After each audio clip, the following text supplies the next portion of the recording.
Okay, hi everybody, and welcome to the bidder conference for the request for proposals for the Geriatric Regional Assessment Team, which I'll be referring to as GRAT. And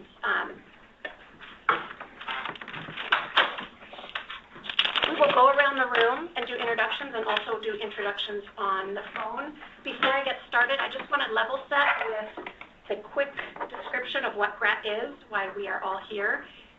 The request for proposals is for the Geriatric Regional Assessment Team, which will provide a specialized outreach, crisis, and behavioral health assessment and intervention service, including the use of substance use screening and cognitive assessment tools that is age, culturally, and linguistically appropriate for King County residents age 55 and older who are living in their own homes and who are experiencing a crisis which puts them at risk for, I can't scroll down, but essentially for institutional interventions and or losing their housing. So our agenda today is that we'll do introductions. I'll introduce myself and then we'll go around the room. Adam will cue the folks on the phone to introduce themselves.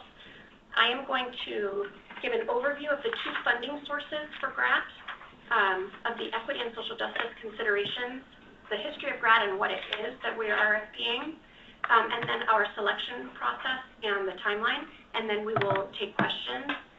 Please note that we will be here just for the hour from 3 to 4, and we'll close at 4. And then after that time, we'll have to take any additional questions in writing, and then those will be available to any applicant. Also want to note that everything we're reviewing here today is available on Zoom Grants, and is also or is available on the DCHS website. So to start us off, I'll introduce myself. My name is Brooke Bittner. I work for the Department of Community and Human Services for King County, and I have helped put together this RFP with Tracy. And I'm Tracy Adair, also with DCHS, and I'm on the Veterans, Seniors, and Human Services Levy team. I lead the Older Adults and Healthy Aging team, and once this program is contracted, that contract will be run through our team. My name's Noah Kay. I'm also with DCHS, and I support the Veterans, Seniors, and Human Services Levy evaluation. My name is Michael Villasanta. I'm in the Performance Measurement and Evaluation team at DCHS, supporting the mental illness and drug dependency sales tax.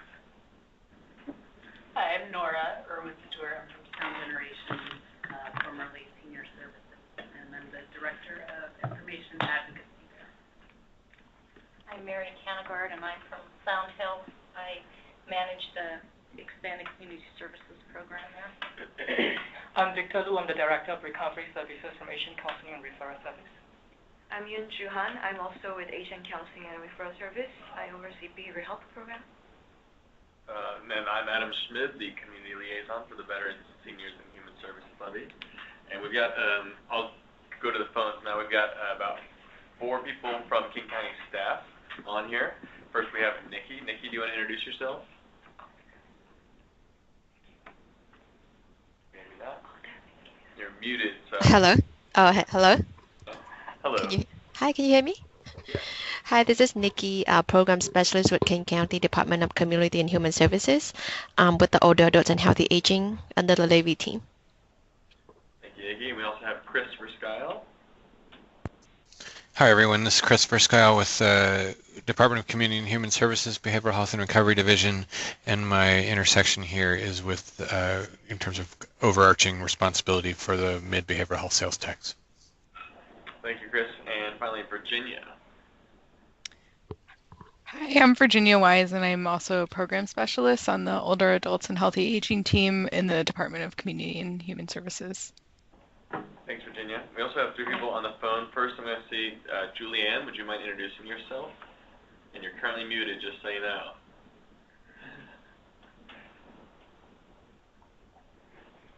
Julianne might not want to speak up. So that's Julianne Nielsen. And then we have 2 other guests on the line. If you all want to speak up and just introduce yourself. I know it's kind of tough over the phone, but hop right in. Hi, this is Lynn Aller with Valley Cities. I'm the Vice President of Clinics. Okay, and this is Bob Murray from Cascade Behavioral Health, Director of Business Development. All right, and I just got a message. Julianne Nielsen is from Friends of Youth, Government Grant Writer. Okay, welcome everybody, and thanks for being here. If folks come in or join on the phone, we'll introduce them as they come in, just so it's in the recording who was here today. As I mentioned, GRAT is funded by two funding sources internal to the Department of Community and Human Services, the Veterans Seniors Human Services Levy and the MIDD Behavioral Health Sales Tax. I'm going to briefly review both of those funding sources. The Veterans Seniors and Human Services Levy is a 6-year property tax levy that looks to provide services and improve the lives of 3 priority populations: veterans, service members and their families, seniors 55 and older and their caregivers, and vulnerable populations. This procurement, GRAT, is focused on seniors aged 55 and older and their caregivers. The Veterans Seniors Human Services Levy identifies 5 result areas, which are housing stability, financial stability, social engagement, healthy living, and system access and improvement. GRAT is specifically under the healthy living result area, but does of course touch on a few other result areas. For the MIDD Behavioral Health Sales Tax, that is a 1/10 of 1% voter-approved sales tax that is earmarked to support people living with behavioral health conditions and to avoid use of crisis systems, and has 5 strategy areas: prevention and early intervention, crisis diversion, recovery and reentry, system improvements, and therapeutic courts, as well as 5 intended outcomes. I won't read all of these, but the GRAT funding is meant to affect the first, divert individuals with behavioral health needs from costly interventions such as jail, emergency room, and hospitals. And the second, reduce the number, length, and frequency of behavioral health crisis events.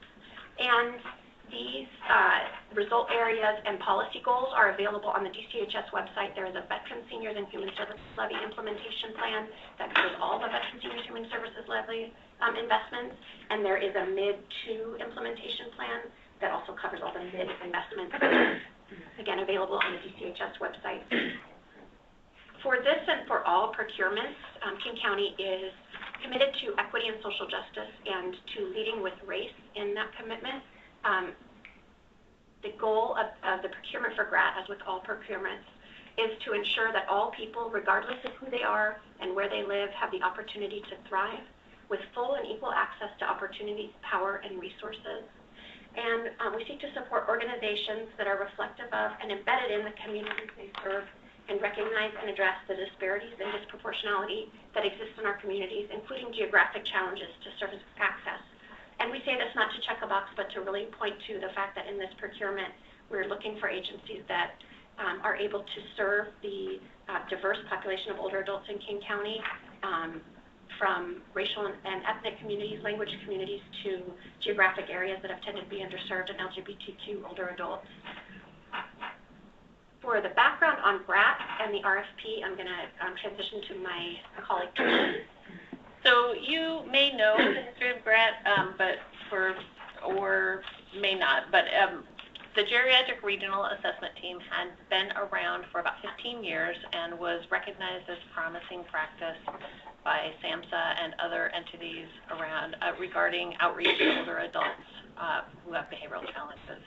It was previously run through one program, Evergreen Behavioral Health, and was recognized in the community. If you talk to community members, behavioral health specialists, folks from Department of Social and Health Services or Aging and Disability Services who were oftentimes the referents, it was kind of the go-to team for that outreach piece.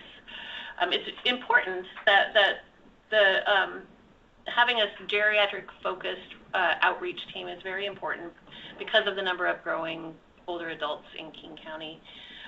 For example, currently older adults and defined through this RFP are those people 55 and older, because the Veterans, Seniors, and Human Services Levy defines older adults as 55 and older.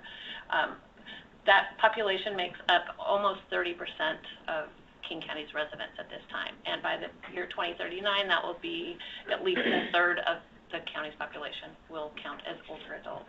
So we know that older adults have specialized services and concerns related to behavioral health. Older adults do not receive or seek out behavioral health services often as younger adults do. There's some mitigating circumstances that you need to be watching out for, cognitive changes, the differentiation between cognitive and behavioral health issues. So when the veterans, seniors, and actually let me take a step back. In 2017, Evergreen Healthcare chose not to continue with GRAT for a number of reasons, and so it was a large gap in the community. It was a unique program within King County, but it was very well utilized and very much identified as a need.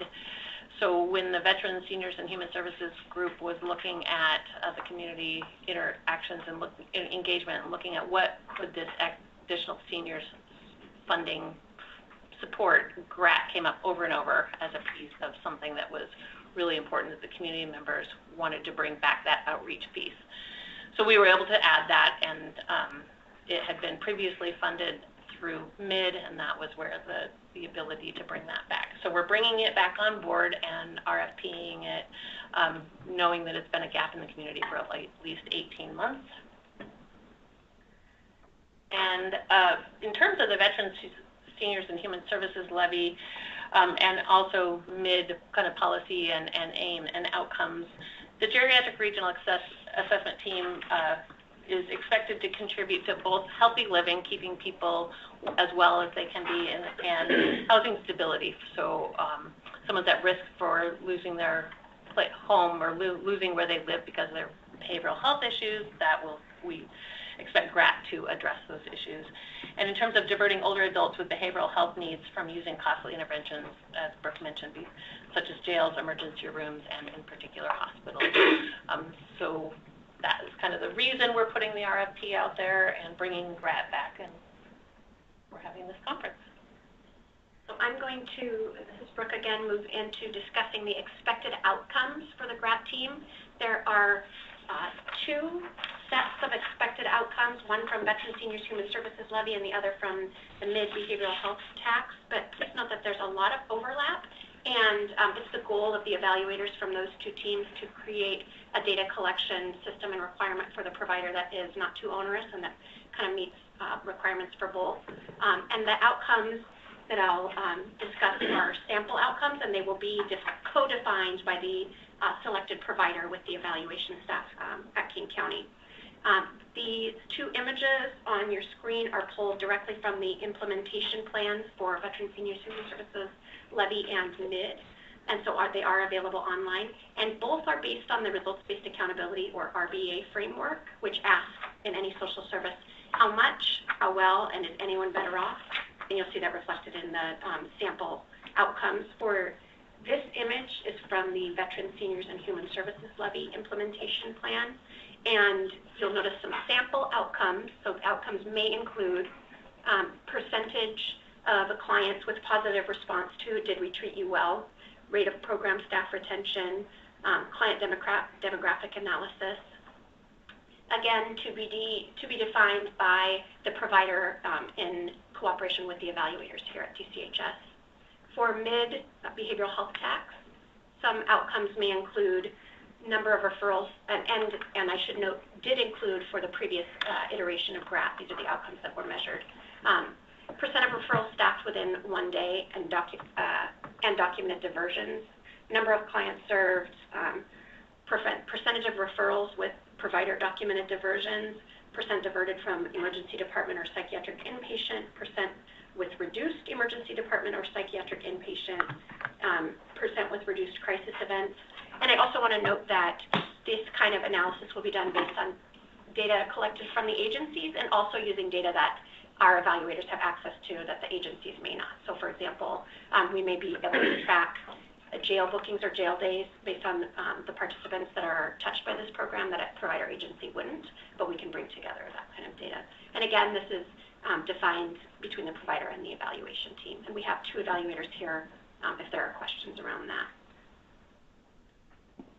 So the services procured in this request for proposal are important to repeat, and Brooke shared some of these, and I'm going to kind of go just a little bit read from the slides so that the folks on the phone and the recording can hear this specifically. But the Geriatric Regional Assessment Team will provide specialized outreach, crisis, and behavioral health assessment and intervention service, particularly including the use of substance abuse screening and cognitive assessment tools that are age, culturally, and linguistically appropriate for King County residents who are 55 and older, living in their own homes, who are experiencing crises that put them at risk for loss of housing or inappropriate institutionalization, and for which the person referring believes mental health or alcohol and other drugs may be a contributing factor or exacerbating the situation.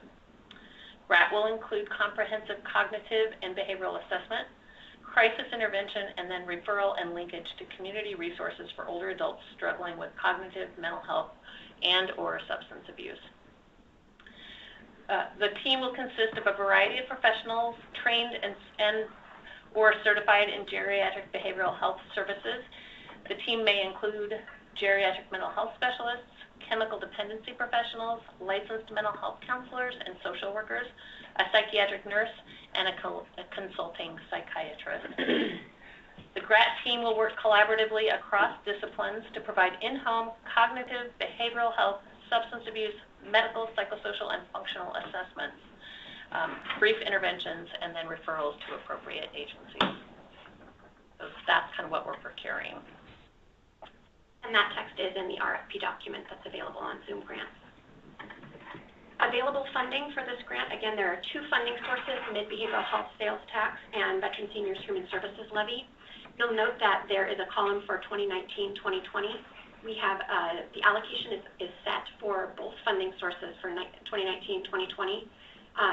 For 2021 through 2023, the Veteran Seniors Human Services Levy funding is defined. However, MIDD funding in 2021 and beyond is subject to a biennial appropriation process by King County Council. Although there cannot be a guarantee of future funding, whenever appropriate, MIDD aims to maintain stable funding for programs that are operating and provide periodic economic adjustments to the degree that sales tax proceeds permit. So in other words, there is reason to believe that while we can't define MIDD funding until the King County Council appropriates it, that all things being equally, most programs funded by MIDD continue to be funded as allocations happen in the following biennium. So we can only specifically RFP for the funding that we know we have available, but then there is some uncertainty in terms of additional funding that would come from MIDD. Any questions about that before I move on? Folks on the phone, can we say how much is available for the procurement period? Yep. So $2,304,957.50 is available for the program period of July 1, 2019 to December 31st, 2023. So for 2019 through 2020, that's $1,109,957.50. And then for 2021 through 2023, we do not have the MIDD amount in this total, but the Veteran Seniors Human Services Levy funding that is available is $1,195,000. Would this So, be Brooke, repeat again at 2023? No.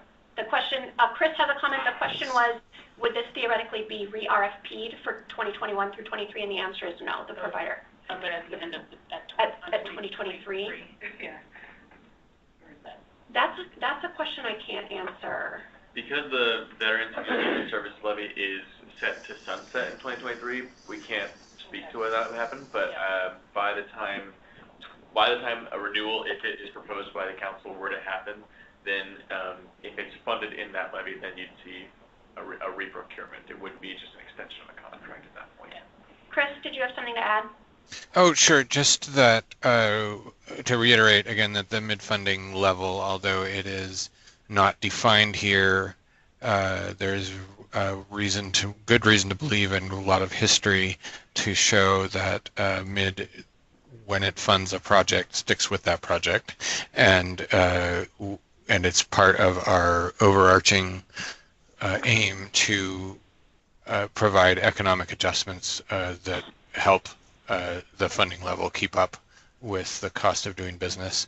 And MIDD is not facing a sunset in this period at all. MIDD extends all the way to 2025. So certainly all the way through 2023, that we have good reason to believe that MIDD funding will be level or slightly higher, but County Council does the appropriating every 2 years.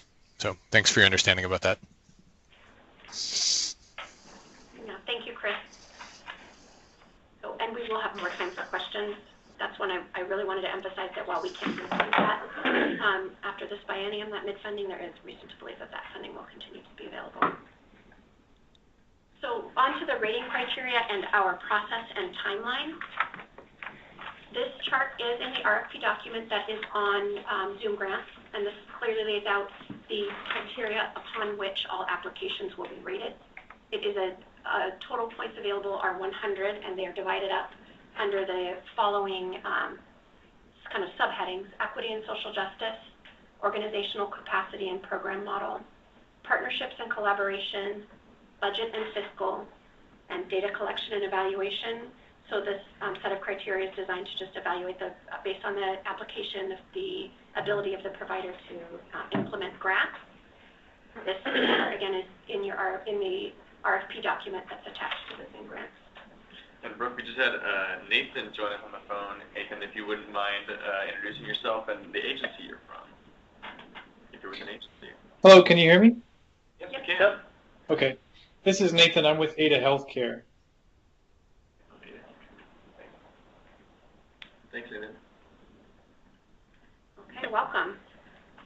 So this is the criteria that applications will be rated upon. And I should say that the whole PowerPoint will also be uploaded to Zoom Grants and available. So anything will be available. So in terms of the process and the timeline, the criteria is what we just saw. The review panel that uses that criteria to review applications may be made up by King County staff, external subject matter experts, evaluators, members of the Veteran Seniors Human Services Levy Advisory Board, and/or members or designees of the MIDD Advisory Committee, community members, and members or designees of the King County Council, and those individuals would be non-voting members on the review panel. Any of those individuals or entities may form part of the review panel. The review period starts when the RFP closes on April 19th and will continue through, at the latest, May 31st, 2019.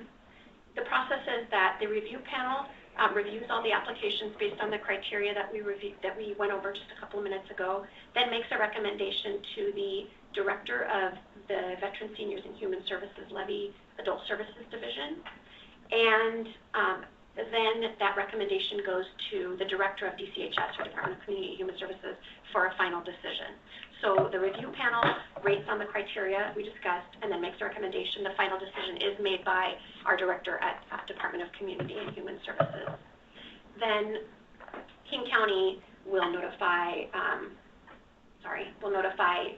both selected applicant and non-selected applicants, and then execute the process based on this final decision. During the period of an open RFP, so that started on March 8th when this RFP went open to the public, until it closes on April 19th at midnight, no one internal to King County or DCHS can have a conversation with somebody external, especially one-on-one, about this procurement. So any communication that happens is either here, so at today's bidder conference, or in writing, which we can then share with other applicants. And that's for fairness, that every applicant has access to the same information. So if we answer a question for any individual, we'll do so in writing and make it accessible to anyone who's applying. And the way that looks is that a frequently asked questions or fact document will include all the questions asked here today, and will be available on Zoom Grants, and then will be updated weekly with any additional questions that come in via writing, via Zoom Grants or via my email. We'll also post a recording of this bidder conference along with the questions that we answer today, and any questions we're not able to answer, then we'll answer in writing and make them available on Zoom Grants. And when we close this bidder conference, when no one has any further questions, or at 4 p.m. when it closes, then again, we can't discuss it further with anybody until the procurement closes. Our timeline of the RFP was released on March 8th. Today is the bidder conference and webinar. The final date to submit questions is April 12th. and that is via Zoom Grants, or you can email me, and then those questions will be added to the frequently asked questions document that's available on Zoom Grants. Proposals are due on April 19th, 2019. Zoom Grants will close at midnight, and then you will no longer be able to submit an application, so that's midnight on April 19th is when everything must be submitted by. From April 19th to May 31st is the review period, and by May 31st, 2019, we will notify selected and non-selected applicants. And that is all of our prepared remarks. So we have time for questions at just over half an hour for questions. We will answer what we can here in person. If there's something that we're not able to answer, we'll get back to you in written form through the Zoom Grants link. So, questions in the room? Or on the phone, Victor? Yeah, I have many questions, but so the first one is that I look at the last GRAT report that dated from January 2015 to June 2017, where it says that at that time the county served about 1,005 individuals, and then I'm just curious about for this particular RFP, is there a specific number that you're looking at, or are you looking at about the same goal as that time period? Because it's about 2 years ago. We anticipate that it would be roughly the same amount of people that the team would be able to serve, but that specific number, if there is one, would be set between the successful applicant and the evaluators. Mm-hmm. Okay. Can I keep going? Yes. Okay. Well, oh. Do you have anything to add? Okay. Okay. Sure, everybody gets I saw number 340 yeah, on one of the outcomes. Is that goal that you are pursuing? That was the old MIDD target when it was being run previously. So that's what's been outlined in our evaluation plan. Good question. So the question was, in this slide, we see that the target is 340 served, and the answer is that is from the last iteration of GRAT, and that number would be a negotiation or a decision between the selected provider and the evaluators. Mm-hmm. That's correct. And then I'll just keep going. Some clarification question, because I know that you put down in the multidisciplinary team, one of the workforce is chemical dependency professionals. And then I just want to reiterate, I'm sure the county is aware that there is a shortage of CDPs in the country, not just King County. So can that be somebody that is in process of acquiring a CDP versus a CDP?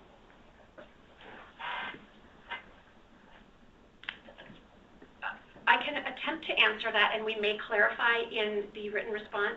We are aware that there is a shortage, and we're committed to working with the provider to do what they can do with the staff that they can hire. It's a challenge that the previous GRAT team had as well. Mm-hmm. And the staffing model is also one that is not set in stone. The provider can have a lot of input on how that's designed. In collaboration with our county to make sure that we're meeting the needs of the people. Okay, great. So two more questions, I hope. So one is in the last GRAT period as well, 14% of the individuals that are served have criminal justice involvement. And I remotely remember that GRAT model that has a 24/7 partnership with SPD and police department when there is a need for diversion. Are you envisioning that for this proposal that is also that some kind of expectation to partner with criminal justice system with a 24/7? I see you nodding. Well, there is an expectation that this team is not necessarily 24/7 available for outreach, but to receive referrals, and that may be in partnership with Crisis Connections or with another body that's receiving that sort of call. This may be one that we have to clarify later, but I think the gentle expectation, or what we're envisioning, is that yes, it is a team that's available to first responders. In the past, there's been an expectation that first responder referrals were received and responded to, I think, within 24 or 48 hours. So it's not an immediate 24/7 response that's expected, but a fairly quick turnaround for first responder referrals. Okay, thank you. So my add to that? So that's a good coverage of what the. Because it is not a 24-hour, you don't. Yeah, it's not an expectation that this team be staffed 24/7. Did that answer your question? Kind of. Kind of. Yes, I'm just thinking about, because in my experience from what I read in the last community meetings, is when an individual, let's say, is detained by the police, and then there's an expectation that somebody, not necessarily an entire team, but there has to be somebody that is designated to be able to provide that. Yeah, well, I think that this team is not conceptualized as an actual emergent crisis response, but as a prevention response. Okay. And so not being able to staff 24/7 is reasonable if there's an expectation or even a contractual obligation to respond within 24 or 48 hours, I guess depending on the ultimate language in the contract. Thank you. My last question, hopefully. So for this this program, are you looking for just one provider? And the reason I ask that question is because the funding allocation, even when you break it out in a 2-year cycle, is about 1.1 million each. And then based on based on current demographics as well, AAPI, Asian American immigrants, refugees, is the second largest ethnic group that needs to be served, that is 55 and older. So are you looking for multiple providers, or are you looking for one single provider to do? Because, for instance, the last GRAT 1.0 is one provider. Right. Adam, please stop me if I am not saying this correctly, because I want to use appropriate procurement language. But we believe that most likely a single provider would be able to do this response with the money that we're RFPing. We're open to any kind of application if somebody is applying with a budget of less than what we are procuring. But in our experience with the previous iteration of GRAT and the amount of money that's available, it's our expectation that probably one provider would be awarded this entire contract. Is that okay? Did I say everything to say? But we are open to what applications we receive. If there's an applicant that applies for half. I mean, unless it's written in the RFP that you're only going to select one, I would just say we anticipate that based off previous experiences, it would be one.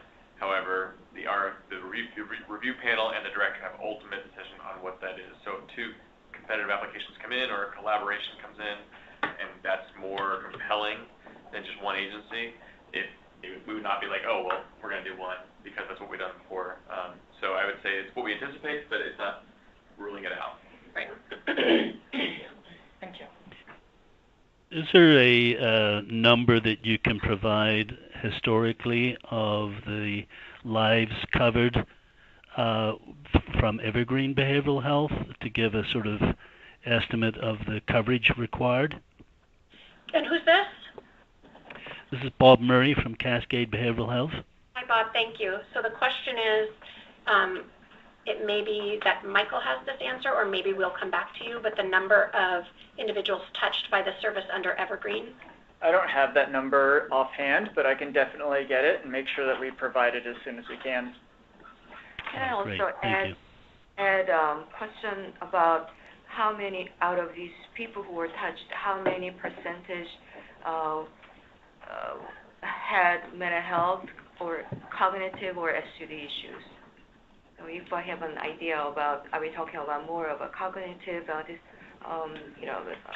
problems or mental health or SUD or COD? Yeah, in the previous iteration, funding from King County DCHS came only from MIDD, not from Veteran Senior Human Services Levy, and MIDD is specifically focused on behavioral health. Right. So they were funded to address older adults with some indication of a behavioral health condition. And or SUD. And or, yeah, behavioral health being mental health or a substance Absolutely. disorder. In terms of the population or the common, problems that they're So we can provide that data, but I think it may look different than what the new version of the team does, because the Vet Seniors Human Services Levy is not as focused on only behavioral health. So it may be that there's more ability to serve folks that may not have a behavioral health condition, but may have that cognitive condition. So I guess the answer is refer.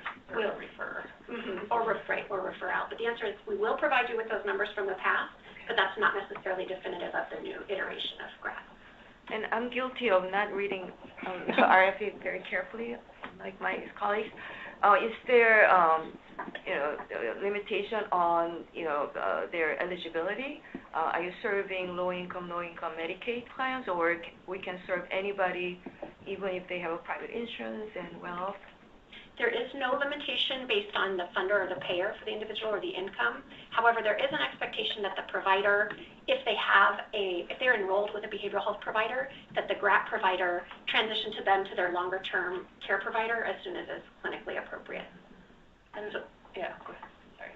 And the focus is on making sure that people who are low income, generally unserved and have not reached the historically underserved populations, are reached through these services. It's equity. And did I hear you mention they have to live in their own home so they can't be homeless? That's correct. And we're not talking about people in structured settings like an adult family home necessarily, or a nursing home, or a... That's a great question, and I think bears really repeating on the record that it is not aimed at individuals who are living in homelessness and not aimed at individuals living in structured congregate settings like adult family homes, nursing homes, et cetera. But if the individual needs that kind of care when they were referred to the GRAT team, that can be possible intervention. I mean, if they cannot live in the community independently, and then they need to... If you believe that would be a referral to right? Yeah. Home and Community Services or Aging and Disability Services, depending on the situation of the. But yes, we're not excluding people that as an intervention, right. But the referral to that. Yeah, good clarification. Thank you. Next question. Is there anyone on the phone that wants to ask a question that maybe was feeling a bit shy earlier? Unlike me. Mm-hmm. How many staff did Evergreen have? 5, I think. I wish I knew. I unfortunately wasn't here when doing the previous iteration, so for you. I think they have 5. Yeah. Including a supervisor. And their funding was some King County DCHS, which we have information and data about, and they also had other sources of funding, which was so pieces or parts of their intervention and their team may not have been reported to us because their team also had a block grant and other funding sources. I have a clarifying Sorry. Go ahead on the phone. The one concern I have is this coverage for a staff of 5, for instance, to cover all the districts. If you're requiring first responder a response when a first responder goes into a home and it's outside of normal business hours, I can see an increase in staff for just being on call to be able to go out and visit. So I think that's something that has to be bear in mind, even though it's not an emergent situation. So there is no requirement that there be an immediate emergent crisis response with first responders. In the previous contracts that we held, there was a requirement that they respond to a first responder referral within a set period of time. And then in terms of the staffing model and hitting all the districts in King County, it is something to be mindful of that we want to see equity of access for people that live in all areas of King County, and there is an expectation that this is the one funding that does this intervention, and it's for all of King County. Right. Thank you. And was that Bob again? Yes. Okay, thank you. And then Victor, you had a clarifying question? So because the program is currently funded by the VSHSL levy, and then I know that in other levy funds that sometimes when a program is funded by a levy, Best Start for Kids levy, for instance, then in some BSK levy funds, providers who do behavioral health work, we cannot request for the case rates for mental health services specifically because it's considered overlapping of funds. And then, so I just want to clarify that. So for this year, since it's partially funded by VSHS, is this the similar principle, or it doesn't matter, we can still request a capitated rate? thank you so much for asking that, because in fact, we are hoping that the provider that is awarded this contract will explore drawing down from Medicaid or Medicare and billing on a case rate if possible. And the idea being that if a provider is able to draw down Medicaid or Medicare for, darn, no one in the wrong screen, okay? that the local money, levy money and behavioral health sales tax money can then stretch further for folks that don't have that funding available, that don't have federal funding available. So it's the opposite of the kind of double dip VSK. Okay. It's that we hope to partner with the selected entity to develop that ability.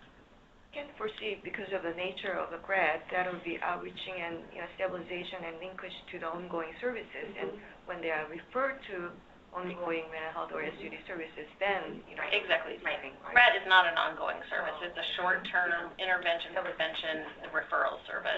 Yeah, that's exactly right. And then, if that client then stayed internal, and obviously that would be a case rate or however the reimbursement model worked.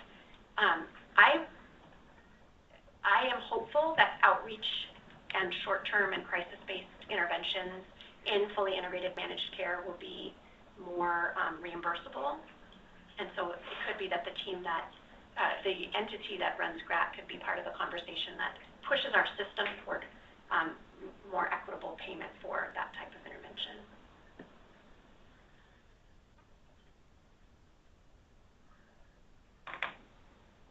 Yes, I have one question. Can you hear me?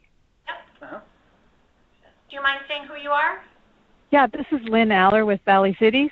Hi, Lynn. Hi. So my question is, when you're talking short-term interventions, what are you thinking of? How many visits, how much time, what does that mean to you? Those pieces would be worked out between the awarded provider and King County to see what kind of model makes sense. And it may be, I will leave it at that. Okay.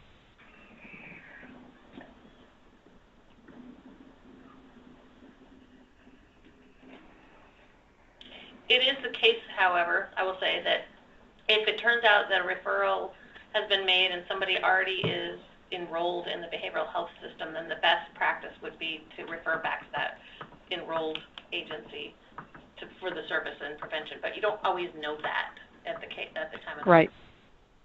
But there's no predetermined time period that you have that GRAT would be involved with every referral.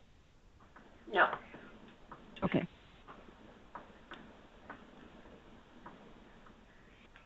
Okay. Anybody else on the phone? Yeah, just one other question. In terms of disposition of folks who are at home and may need inpatient care or some form of outpatient care, the disposition is the responsibility of the provider, right? That's doing the evaluation. They can't ITA. Well, can you say a little bit more about what you're asking? You mean the GRAT provider is responsible for the disposition of the person that they're seeing, or? Yes. In other words, they're kind of case managing the person, the client, and establishing, if they're about to be homeless, finding them homes, or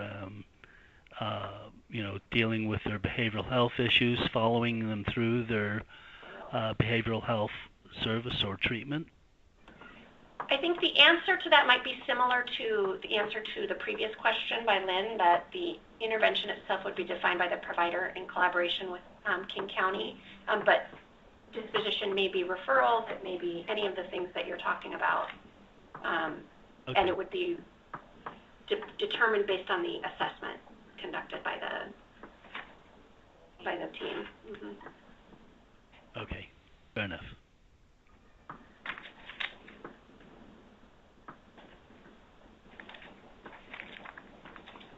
Other questions? Maybe in the RFP, but when do you hope services to begin? Services will begin. We have the start date for funding listed as July 1st, 2019, and then that would be subject to having getting the contract executed and everything with the selected provider. Okay, so there's not like a startup period per se.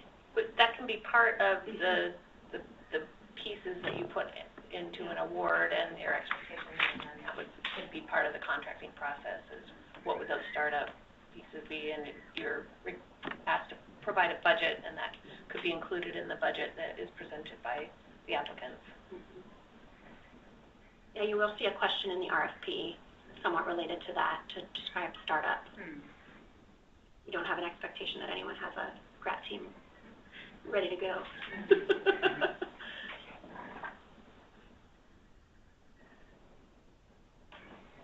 Other questions?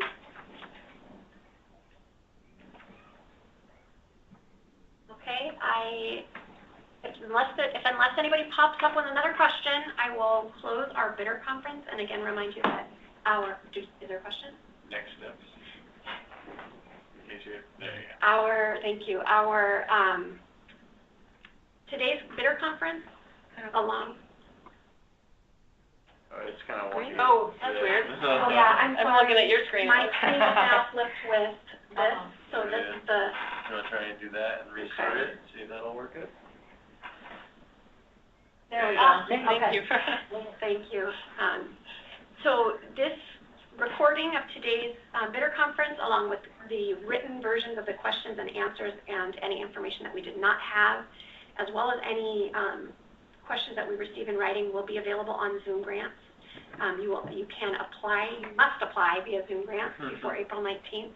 After we close today's bidder conference, we won't be able to, none of us will be able to talk to anybody about this RFP or about GRAT, except if you submit questions in writing either via Zoom Grants or by email to me, and my email address is there on your screen.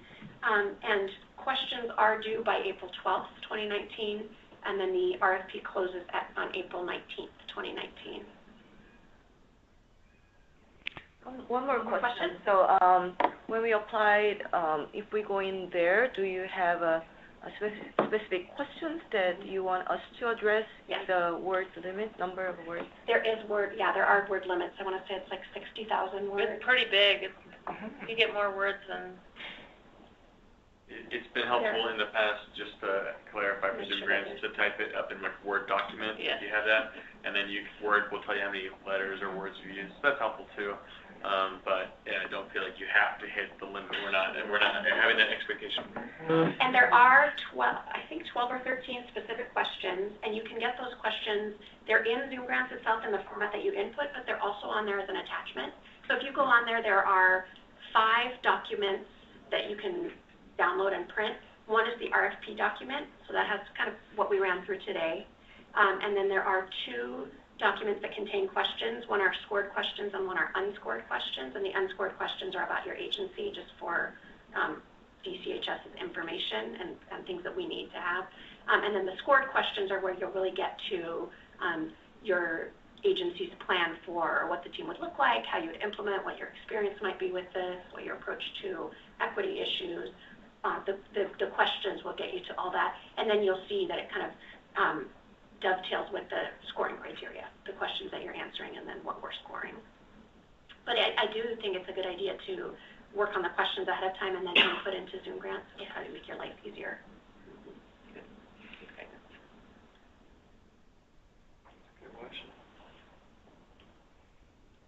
Okay, then at this time, we will close the bidder conference. Thank you, everybody. Thanks to all those on the phone.